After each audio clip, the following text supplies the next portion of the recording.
everyone, and welcome to the AuthorTube Writing Conference 2023.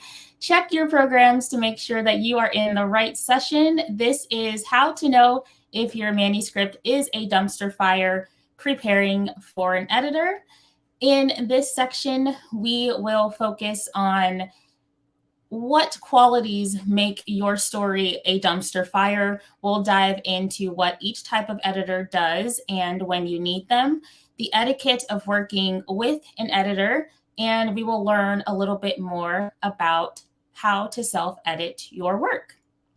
And I will mention here that I have provided a self-editing guide that is linked to the comments on the live chat. So if you haven't opened that and got your copy yet, go ahead and download that.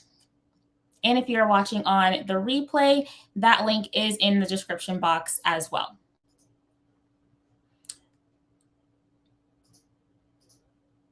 All right, okay. All right, a brief introduction about me. My name is Morgan Lee. I am an indie author of 2 books, the first 2 in a dark fantasy trilogy, Seed Among the Thorns and Seed Among the Rocks. You can probably see them better on the screen. Seed Among Good Ground will be released later this year. I'm also a freelance editor. As a freelance editor, I aim to be an affordable but quality service for indie authors like me. So if you have any questions during this presentation, please feel free to leave them in the live chat to the side of the screen. Please mark your questions with a Q so that I can not miss them and star them for the Q&A session at the end of this video. So if everyone is ready, without further ado, let's go ahead and dive into the dumpster fire that might be your manuscript. So first, let's talk this out. What makes your book a dumpster fire? So it's usually a consensus across the writing community that first drafts are usually pretty bad, right? They're pretty messy. They got a lot of stuff going on. There might be head hopping and info dumping. The characters might be flat. There are probably filler words and crutch words everywhere. White room syndrome. There's no clear genre. There's no conflict. There's unnatural dialogue. All of these things can add kindling to the flames of the dumpster fire that might be your manuscript at this point. So what do we do? Why do these dumpster fires exist? It could be maybe your first, what am I saying? I don't know. Anyway, let's continue. So why do these dumpster fires exist? And that, in my opinion, is because that you didn't self-edit. Maybe you did self-edit, but maybe you didn't do it in the proper order. If you just spray some potpourri on a pile of poop, it's not going to make the poop turn into flowers. So if you are just combing through your first draft and you're just making it sound better, but you're not getting into the developmental stuff first, like the plot and the characters, if you're not developing those things and you're just like, oh, let me just fix my commas and let me just spell these words correctly, and then I've edited, my manuscript is good. It's a shining monument now. That's not true. So we need to get into self-editing. And it is in my opinion that self-editing is essential at every single stage in the process. You will need to self-edit your book before you send it to an editor, all types of editors, in my opinion. So I know that editing can seem really intimidating. You might not know where to start. You might not know what type of editor you need or when you need that editor. How do you know when your manuscript is ready to send? It's a lot. So let's all take a collective deep breath together, especially me because I'm still very nervous. And let's just walk through this together. We're going to walk through the fire together. But first, before we get into how we can self-edit and what we need to do, let's dive a little bit into who our editors are, when we need them, and all of that. So part one of my presentation today is let's meet our editors. Today, we will discuss 4 different types of editors you may need for your manuscript. All right. So the 4 different types of editors we will be discussing today is the developmental editor, the line editor, the copy editor, and the proofreader.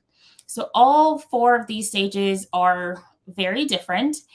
So in this next portion, we're going to talk about why each of them is important for your process and when in the process do you need them. So first, let's talk developmental editing. Sorry, okay, the screen is super small.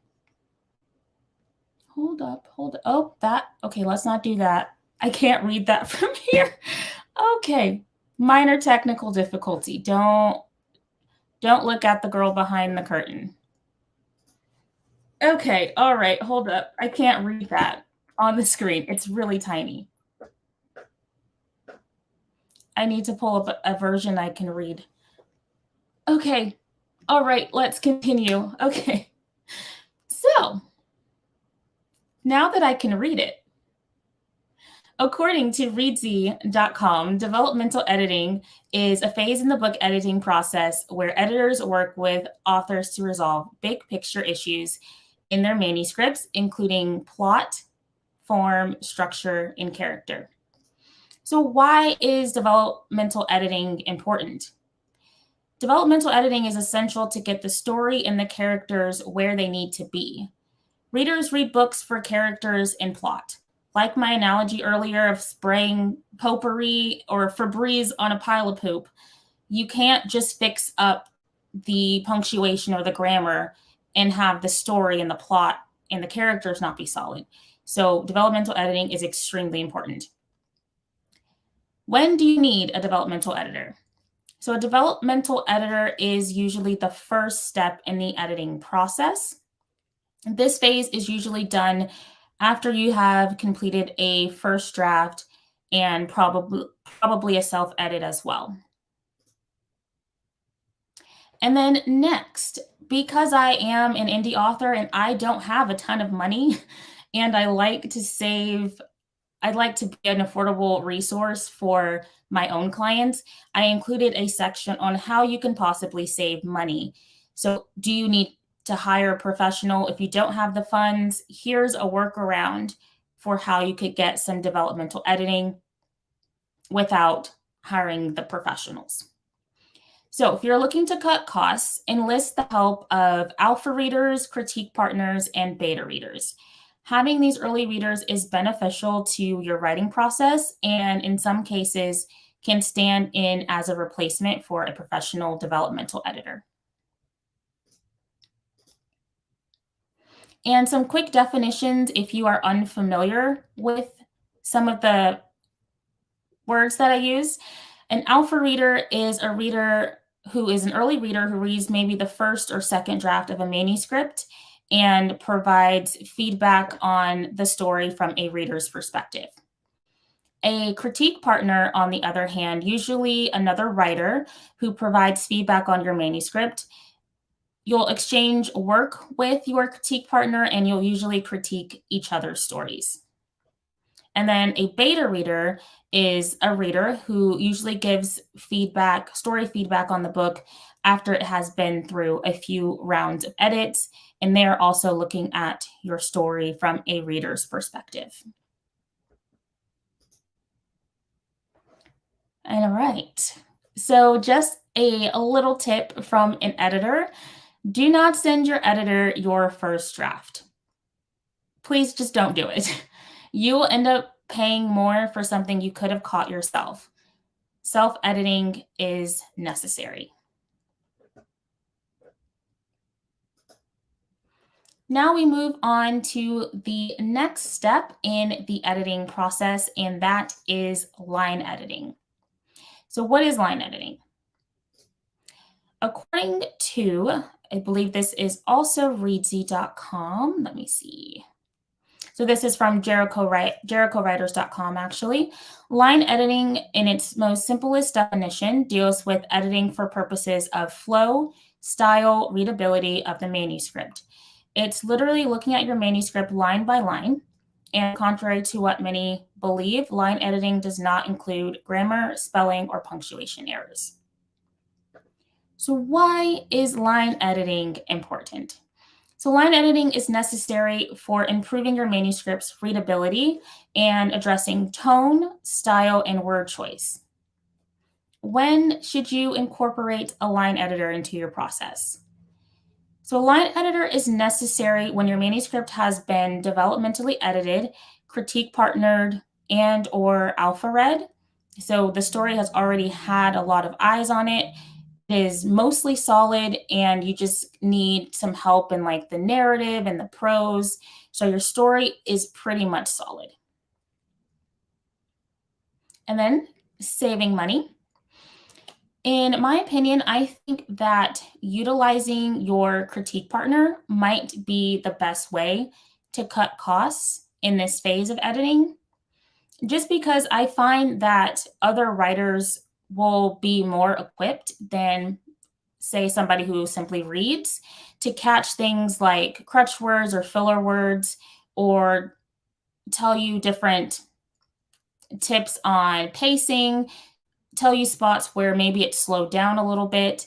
And then as you work with a critique partner, you can kind of see how maybe your styles are different, and maybe you want to incorporate something from how they structure their paragraphs or how they do their fight scenes or anything like that. You can learn a lot from having friendships with other writers. So I think for line editing in this process, if you wanted to try to cut some costs, I think you should work really closely with other writers. But it just in my opinion, I think that it is beneficial to hire a professional line editor in this stage. But again, if you want to save money, there are ways that you can supplement that. Another tip from an editor: accepting feedback on your book is hard. Remember to take a step back before diving into editor comments. And that goes for beta reader comments, alpha reader comments, your mom's comments, anyone commenting on your work. Our books are our babies. We have poured a lot of ourselves and our lives into creating them. So accepting constructive feedback or criticism isn't easy. So especially while you're still crafting your story, be sure to take those moments, those beats, to just let the opinion settle, let the comments settle, and then come into it ready to reevaluate. And that brings us on to our next section, or our next type of editor, and that is the copy edit. So while I was doing research for this presentation, there were some like conflicting opinions with copy editing and like what all it entailed. And some people think it's like, oh, it's like the same as proofreading. And some people think, well, it's the same as line editing. And this is what I have gathered from the research that I did, was that while copy edits and proofreading do deal with spelling, grammar, and punctuation, the main difference that I see with copy editing is that it also deals with continuity and consistency in your story. So the definition, according to JerichoWriters.com, again, was that a copy edit is a much more technical edit. It's the editing process where you focus on editing text, looking for spelling, grammar, and punctuation, like proofreading, but it also deals with consistency and continuity. in regard to name spellings, location spellings, and so on. So when it comes to the importance of this type of editing, continuity and consistency are key, right? So you don't want your character's description to change from page 3 to page 300.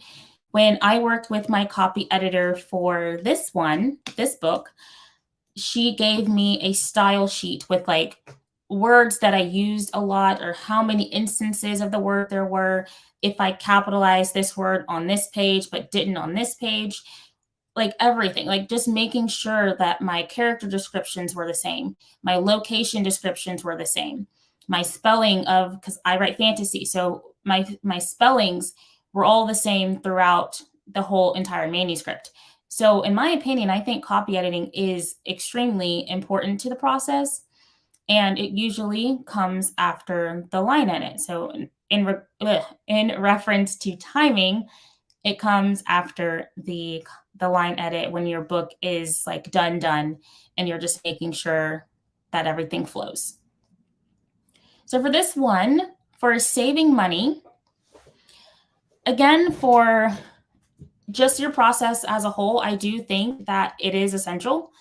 It's an essential service, but again, I like saving money. So if there is a way that I would think that you could save money in this part of the process, would be one, try to find a copy editor who will do both a copy edit and a proofread together. So you'll save costs there. And then the other workaround, which we just had a lovely presentation on story Bibles, the other workaround is to keep a very detailed story Bible.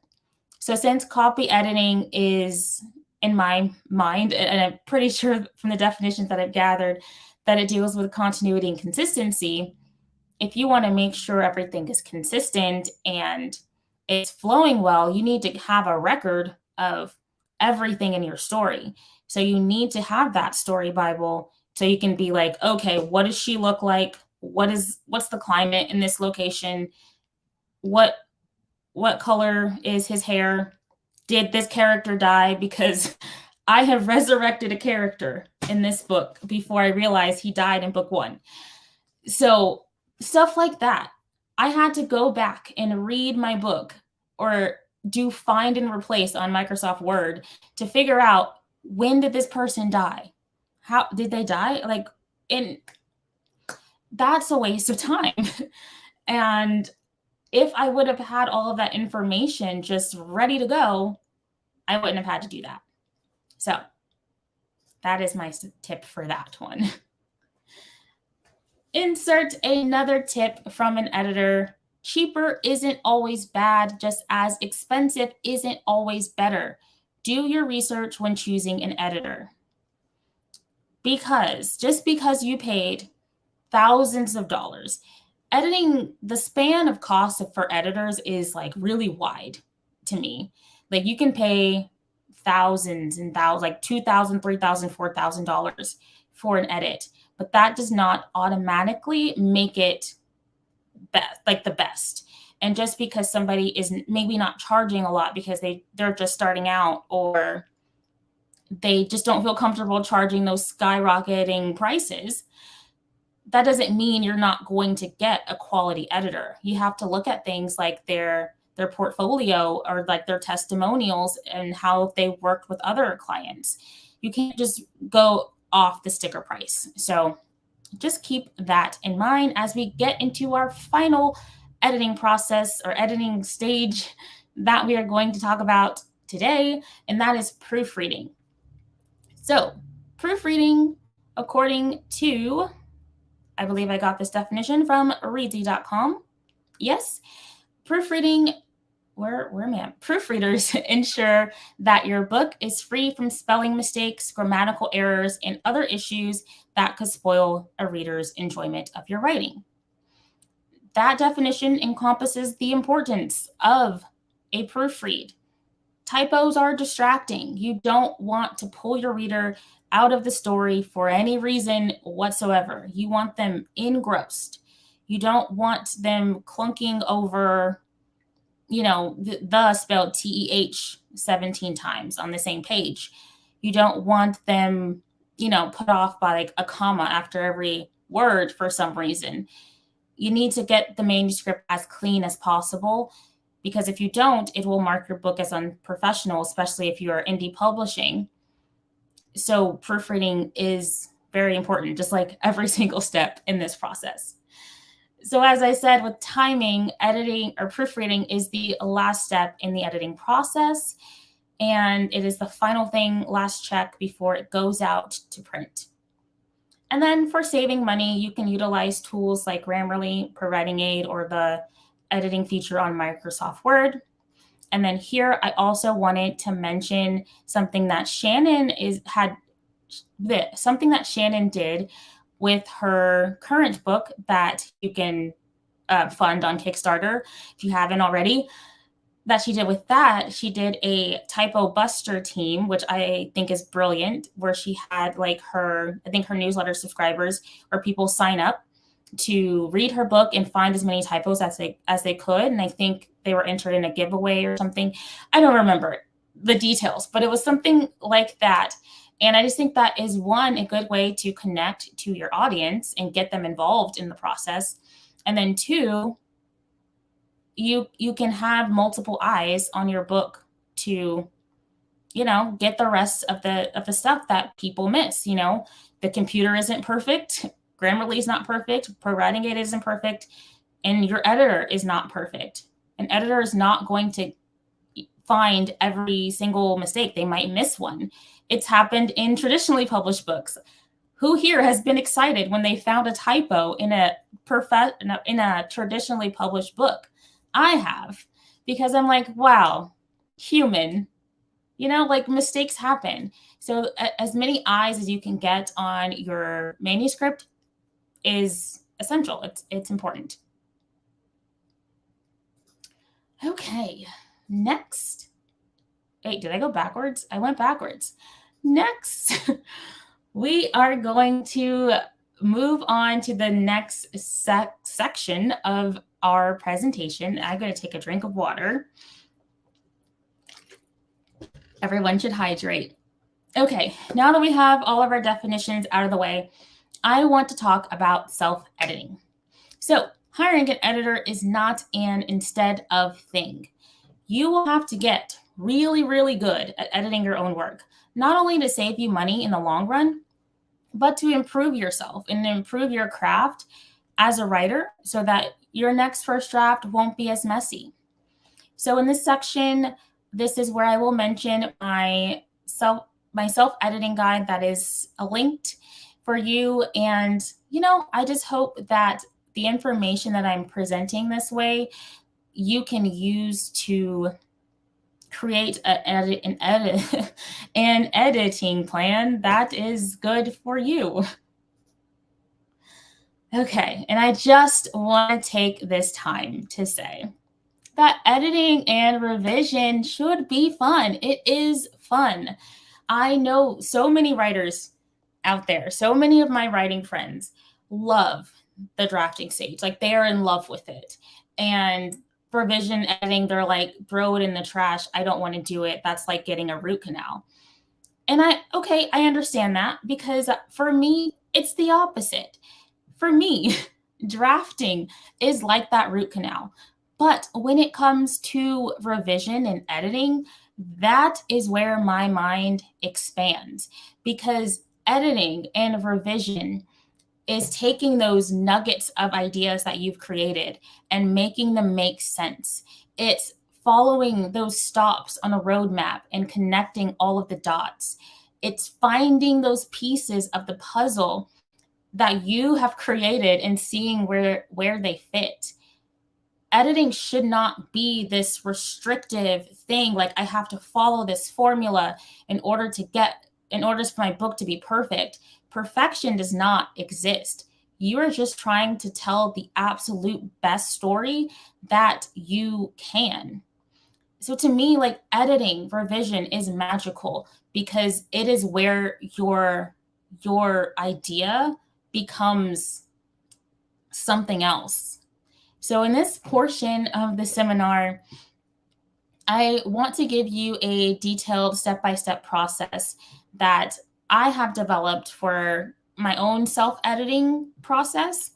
And I hope that if you can find it helpful or that you can modify it to fit yourself.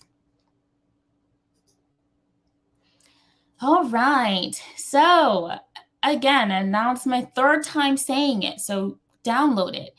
So download the self-editing guide by clicking the link in the description box below or on the live chat. It's pinned to the top of the comments. This is just a basic overview of what you will get in that. And I did want to just show it a little bit on screen. So we're going to share this tab instead. Smooth transition. Okay. So here is the outline for what you will see. So we're going to get into the 5 steps with the rest of this presentation, but here's a little glimpse of what you get in this little self-editing guide. Has the importance of editing. We'll dive deeper into each of the editing phases, give you some editing tools, common story pitfalls. It just has a lot of information in it. And I'm hoping to make this like a living document that as I continue to perfect my process, that I can add more to it. I do want to add in a resource page as well. And just, yeah, I want to make it sing a little bit more. Okay, share this tab instead. Oh, not that tab. Don't look away. Look away. I know how to do things. Wrong tab. Okay. Where's the tab?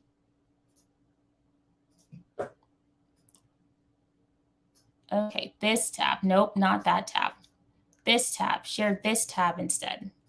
Okay, we are back. We're back to the presentation. Okay. Guys saw my notes. Okay, next, we're moving on. So now let's get into the 5 steps that I've created in my own personal self-editing guide that I believe can be broken down into these 5 steps and used in every stage of the editing process.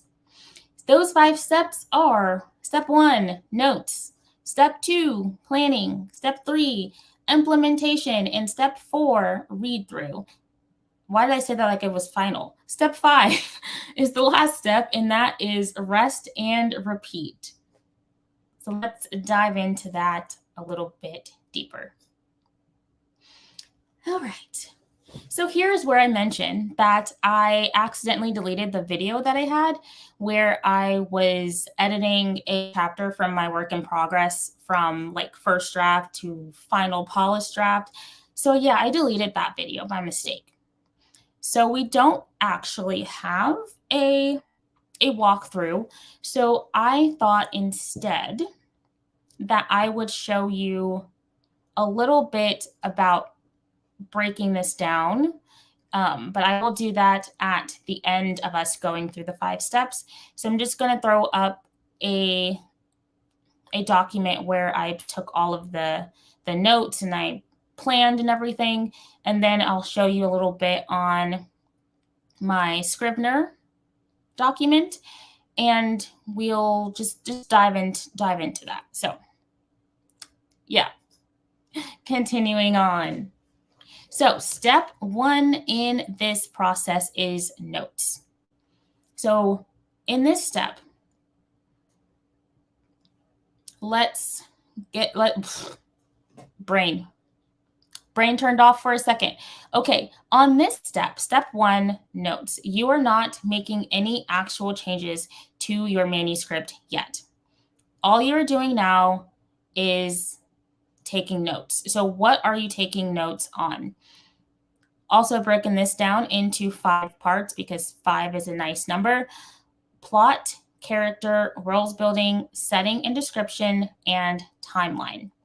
So as you are reading, preferably listening, because I am a big fan of having AI read out your manuscript to you, like on Microsoft Word or something, or Scrivener, having it read it to you, you're just listening and all you're doing is taking notes.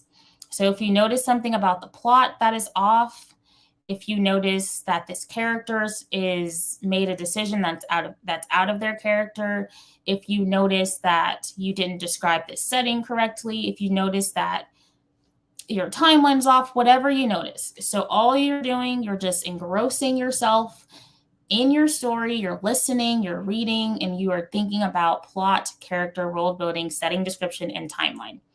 Thinking about it all. Also, at this step, I like to ask myself a lot of questions. So, as I'm going through a scene, I will ask myself things like, what is working or not working in this chapter?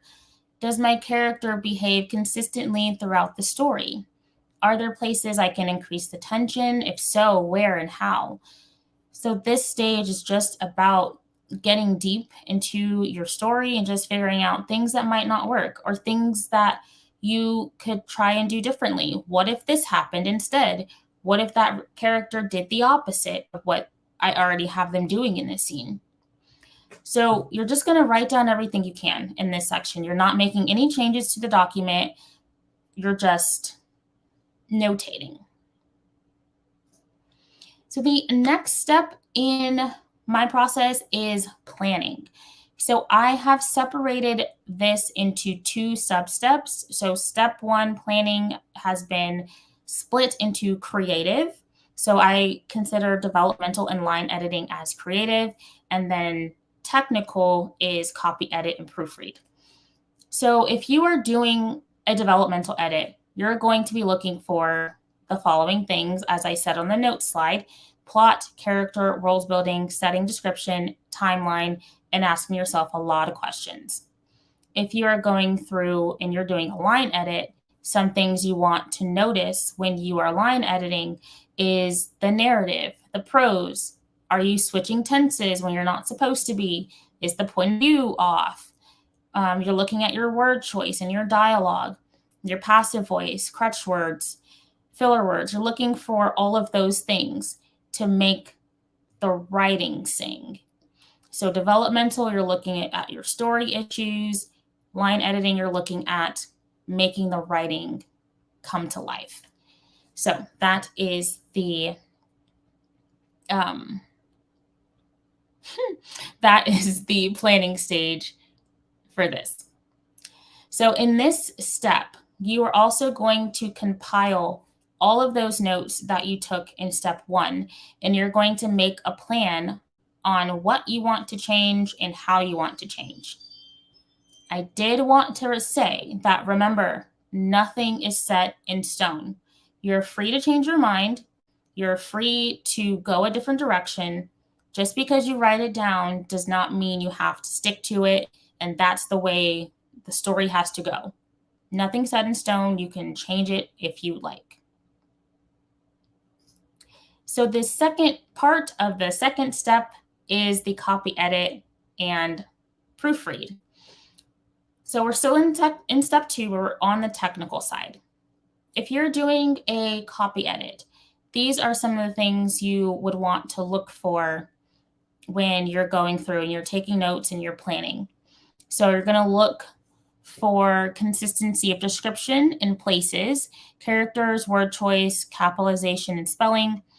You're going to look at the readability, so your sentence variability, length, word choice, all of those things. You're going to look for your settings and your locations.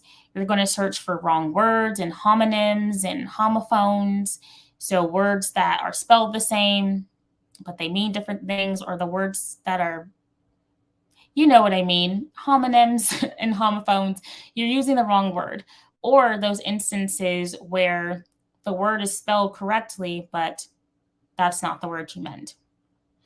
And then when you are in the proofreading stage, these are the things that you will want to look out for. So grammar, punctuation, spelling, run-on sentences, sentence fragments that are unintentional because this is fiction. So you can have sentence fragments if you want. Capitalization, formatting, tense, typos, that sort of thing.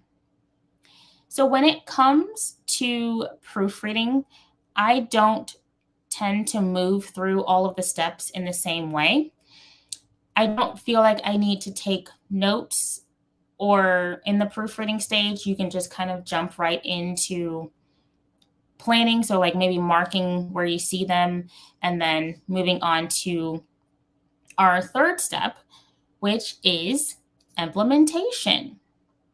So you've written all of your notes, you planned what you want to change, you know how you want the scene to move instead, and now it's actually time to put your fingers on the keyboard and implement all of your changes. So now you have a plan. Now you have something to work from. You have something to do, and the plan can change. It can change at any moment. But in this step, you'll take the notes that you wrote and organize in steps 1 and 2, and you will make the changes to your manuscript. This process can go as slowly or as quickly as you want it. The only thing I recommend is just to keep going. And I would recommend not trying to make it perfect, not trying to change all of the things at once, because it is a lot. It is a lot that you need to pay attention to. And if you're trying to do all of those things at the same time, you're going to get overwhelmed. You're going to want to throw in the towel and just put the story in the closet and write the next one. But I don't want you to do that. I want you to have books out. I want you to query. I want you to self-publish if that's what you want to do. So we're trying to get the books off of the shelf and get them to where you are satisfied with the story. So when I am doing this part of the process, I just find that simply knowing where I want to go and where I want the story to go, my mind will take me there, even if I don't have all the details. So just in this part of the process, be open to making mistakes, be open to maybe making it worse, be open to maybe deleting a scene, which don't delete scenes, just move it over to a different document. Little tip. Don't be afraid.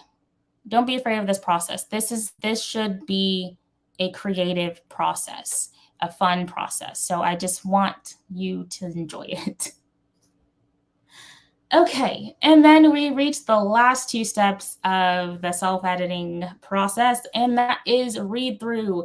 So you have implemented all of your revisions and edits, and now it's time to sit back, listen/read your book, and see how awesome of a job you did. And during that read through, you're not taking notes like you did in the first step. You're just enjoying it. You're just listening to it, maybe taking mental notes. You can take physical notes if you want. But at that point in the process, I just like to listen and see how I feel about it. And then that moves on to step 5, which is rest and repeat. Emphasis on the rest and the repeat part. So you've made it through the entire process, and it's time to celebrate. After you celebrate, after you take a rest, it's time to dive into the process from the beginning. And either you're doing the next stage in the editing process, or you're repeating a stage in the process, or you're sending it off to your critique partner, or you're sending it to a beta reader, or you're sending it to an editor. Whatever stage you are in the process, you're just going on to the next. All right, so trying to see time. I don't think I have time to show you my document. I have 10 minutes before we have to do Q&A. And I have a few more slides to get through. So during the Q&A, if you want to see it, let me know and I'll pop those up. But I think we should soldier on. All right, so seeing the plan in action, taking your manuscript from the trash heap to the top of the mountain. I feel like I have just thrown a lot of information at you, so I hope everyone is doing well in the comments. I haven't checked because I'm just trying to get through the presentation. So I hope everyone's doing well in the comments and that this is helpful in some way. But I did just want to say here that editing and revision are very technical in nature. but there should be a plan and there should be structure. And I understand how it could be tough for some people who are discovery writers or those who don't like outlining. But I think it's necessary to approach editing and revision with a plan in mind. So feel free to make this your own. I've outlined it in the guide if you need a refresher. I myself don't stick rigidly with the steps in the plan because it depends on my story and what I need. I might combine steps, like I might combine the notes and the planning into one. One thing that I do enjoy doing is voice memos. So I was looking today and I have over 150 voice memos on my phone. And a lot of them are just me talking out plot, talking out my story. So however you want to do notes, like it doesn't have to be so formulaic and structured. It's whatever you need. But I think it's essential to have the plan so you can, it's good to know the rules and be able to break them. It's good to have the plan and just be like, what plan? Let's do this thing instead. And that's just, that for me is how my brain works. So yeah, that is the process. So developmental, line, copy, proof, and final. However many drafts it takes you, there's no perfect number. There's no like moments of perfection that your book is ready for the next step. It's really an intuitive thing, and maybe also information from your critique partners, early readers, all of those things. But there is no like light bulb moment. The heavens don't open when your book is ready and you can move on to the next step. So I honestly just think that you'll know when it's ready. And again, like with those early readers, they'll also help you know when it's ready. So yeah, I just hope that that plan made sense, because that was the end of the planning part of this presentation. Again, I still haven't looked at the comments, but I'm sure you all are saying lovely things. Okay, so you have finished your manuscript. It's ready to go to an editor. Where do you find them? How much do they cost? What do I need to know before sending my manuscript? So that is what we're talking about in this next section. So there are a lot of places that you can find an editor. Some of them include Readsy, Goodreads forums. I have found a few editors through Goodreads forums. Usually they are on the less expensive side, because usually they are, I don't know, freelance, or like, I don't know what the right word is, but usually they are on the less expensive side. So check Goodreads forums. Word of mouth. Ask your writer friends who they recommend or who they use. AuthorTube, of course, where we are, is also a great resource, because a lot of AuthorTubers also do freelance editing work, like myself and a bunch of my friends and a bunch of people that I know on AuthorTube. And then, of course, you can also look on Fiverr and Upwork. But again, I just recommend that you do your research when you are working with these editors. And yes, I was going to say something, but it's on the next slide, so I won't say it. So next, how much will editing cost? I researched for like a couple hours trying to figure out like an average cost of each type of editor. And I really could not just narrow it down. So the pricing will vary a lot. This is kind of a middle ground, these figures here on the screen. So usually like most editors will charge by word count. So this is just like a little sneak peek of what they cost. My prices are like really low compared to this, but again, affordable for my self-publishing friends. Or just, or traditionally publishing friends. Any friend, really, just someone who does not have $2,000 to $4,000 to spend on an edit. Okay, so 5 minutes. How do I choose an editor?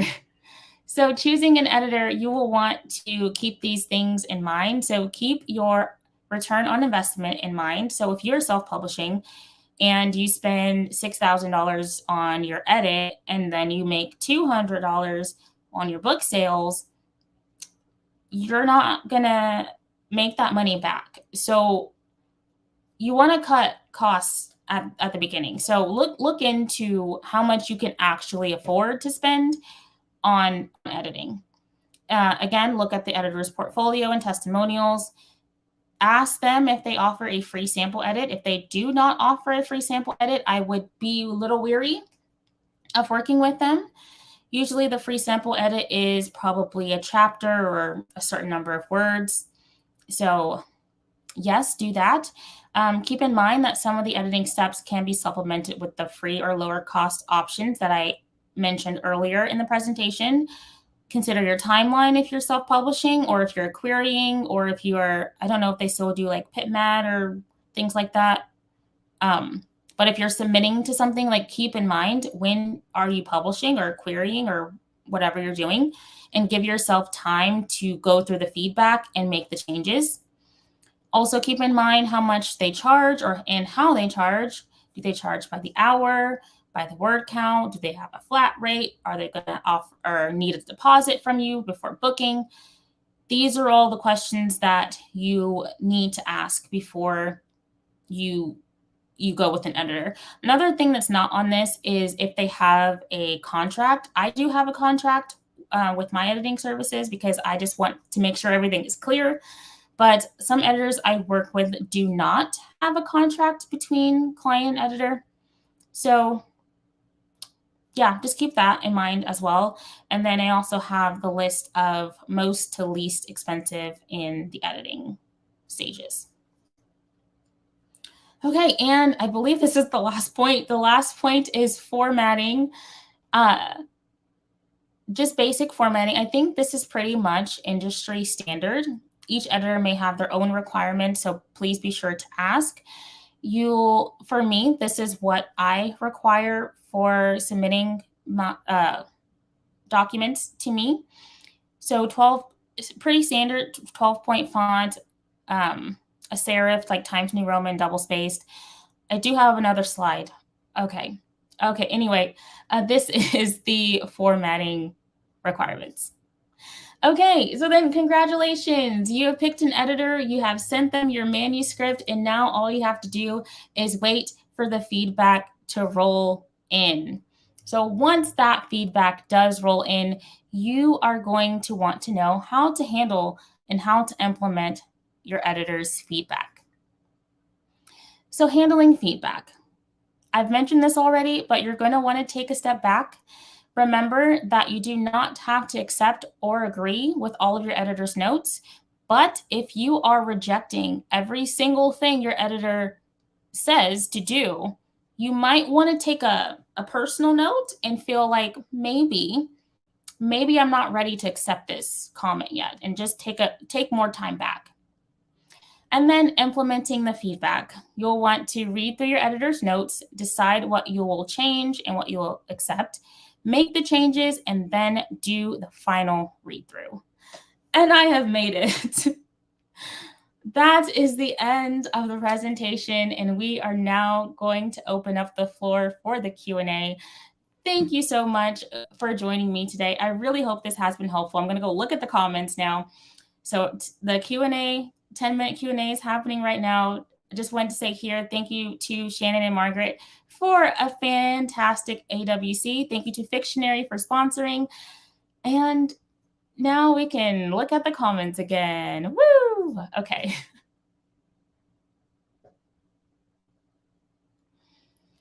All right. I have not been looking at the comments at all. So let me do a quick scroll through. and find the cues. Oh my gosh, there's so many comments.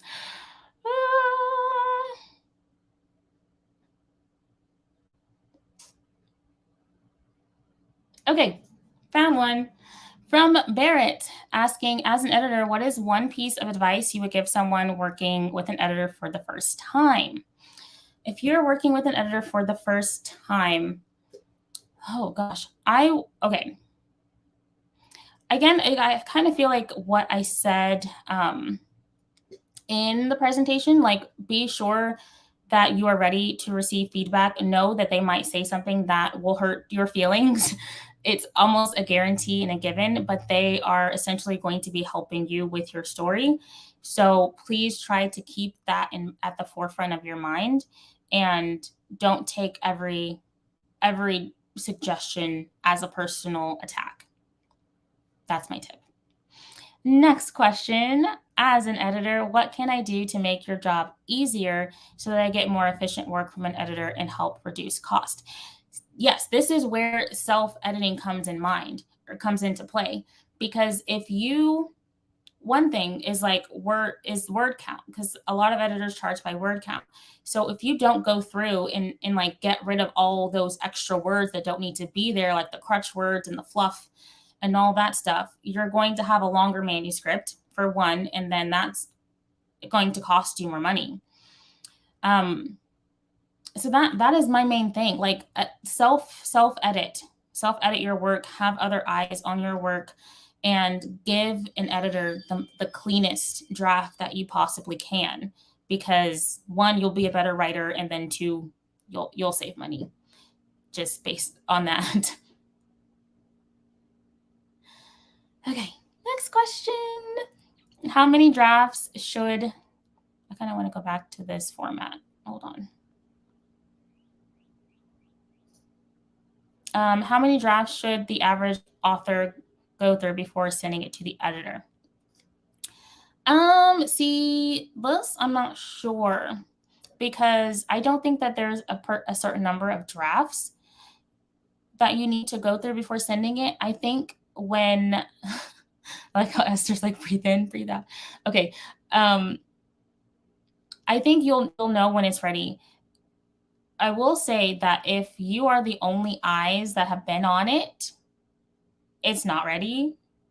I think that you need to have other perspectives on it. And I like to say that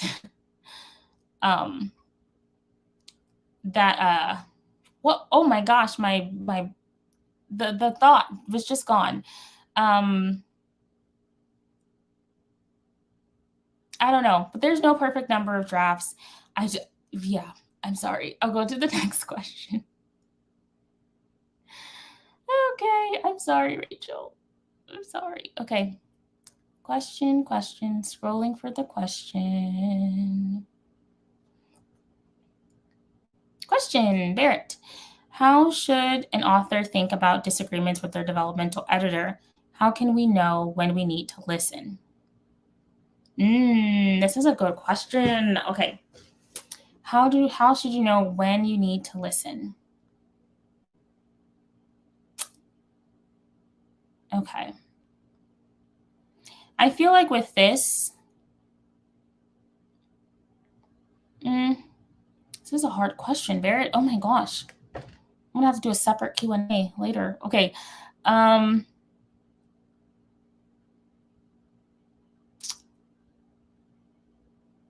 Oh gosh, Barrett, this question is hard. I don't have an answer. This is a good question though. This is a really good question. Because there's some, like, I feel like you know the story that you wanted to tell. So if the editor's suggestions are going against the heart of your story, if it's something like trivial, like maybe make this character blonde, I don't know, that might be a big deal. But like, I don't know, if it's something like small that okay, like I can see how this can make the story better. But if it's something that goes against the heart of the book that you want, of the story that you want to tell, then that I would disagree with. But if it's something that maybe even multiple people have said, um, that maybe that is when you need to change it. But yeah, I feel like I need to really dig deep about this question. Yeah, I feel like I need to say more. But time. Okay. Six Cats Press asks, is there a technique you suggest to help us spot issues in our book before we get them to an editor? I'm terrible at seeing my own issues sometimes. And that is where I say you need to have other people on your other eyes on your work. And as far as a technique for you to spot your own issues, I really enjoy like the read aloud feature. I'm not sure if that's a technique, but that is a tool that I use because I often miss things as I'm reading it because I'm filling in the stuff in my brain. Like this is, I know this is supposed to be here, so I'm going to fill that in. And then you guys were asking like hard hitting questions. I need like a whole video each. Yeah, but I mean, I agree with that. Like, I am also terrible at seeing my own issues, but I think a lot of that comes from having those other eyes on it. So when they're telling you something, you can start to notice those things more in your own work. Like working with Shannon, who is my critique partner, like she'll point out things, and then I'm like, oh, as I'm writing, and then Gwenna, for one, Gwenna was a beta reader for for the second book, and she kept pointing out all of my exposition in my dialogue. So now when I'm writing, I'm like, oh crap, this is exposition in my dialogue because she kept saying it. So really, like, lean into those people who will point those things out to you, so that you will start to recognize those in your own stuff. Another great question. Okay, next question. What are some things that I've done? What are some things that I've done? Signs. I can read. What are some signs that I've done all I can on my end for editing? Are there any symptoms that I'm over editing or taking things too far without the help of an editor? I often find, that's the thought that left. That when you are sick of your manuscript, when you're sick of looking at your story, that is a sign that it's done. If you are editing the same paragraph over and over and over again, if you're just like going back and just changing this word around, you might be doing too much and trying to perfect it too much. If you are only got a minute left. Okay, that's all I can say on that question. I'm sorry. I feel like these are great questions that I don't have time to answer. Oh my gosh. I'm not even like halfway scrolled through the comments. If y'all want, like, I will save these questions and I'll do either a live stream. I was going to say a video, but I haven't posted a video, y'all. I have so many videos unedited. I can do a live stream. I might do that tomorrow. I have a live stream scheduled tomorrow. I might do a live where I answer all of the rest of these questions. So, yeah. If an editor can only afford one type of editor, what would be the one you recommend the most? Ooh, I would recommend a line editor. That's what I'm going to say. Because developmental, you can have your friends, copy edit, just keep track of your story, proofreading, Grammarly, Pro Writing Aid, and some friends too. But line editing is like a craft thing. And I just feel like having a line editor just makes the story a little bit better. And I am at my hour. So thank you all so very much. So very much. This was great. Yeah. I'm sorry if I didn't get to your question. I will do that live. So I'm going to save these questions. And if you've given me love in the comments, I haven't read it, but I will go back and read them all. So thank you so much. And enjoy the rest of the AWC. And with that, I will sign off. Bye, everybody.